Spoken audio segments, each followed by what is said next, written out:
అసెంబ్లీకి రావాల్సిందే అన్నారు మంత్రి కోమటిరెడ్డి వెంకటరెడ్డి. కేసీఆర్ నెలకు 5 లక్షల జీతం తీసుకుంటూ ప్రజా సమస్యలు పట్టించుకోవట్లేదు అన్నారు. 24 నెలల తర్వాత కేసీఆర్ మా లెక్కలు చూస్తా అంటున్నారని, ముందుగా ఆయన కాళేశ్వరం లెక్కలు చెప్పాలి అన్నారు. ఆయన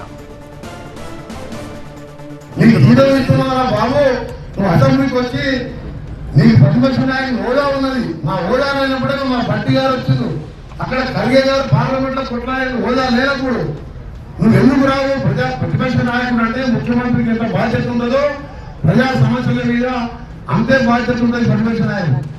ఇప్పుడు వస్తా అనుకున్నావు, 24 నెలలు రెస్ట్ తీసుకొని వస్తా అనుకున్నావు, రమ్మని చెప్తున్నావు, లెక్కలు చెప్తావు. నువ్వు 12 నెలల ఏ విధంగా 9.5 ఏళ్ళు ఈ లెక్కలు చెప్తావు.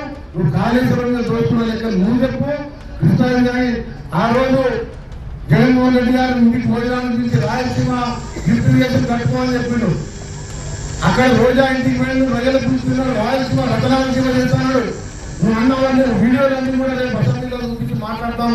కేసీఆర్ రావాలని కోరుకుంటున్నాం. వస్తున్నా అని చెప్పి ఆ నాయకులకు చెప్పి లీక్ ఇస్తుంది తప్ప ఒత్తిడికి మాత్రం మాకు నమ్మకం లేదు.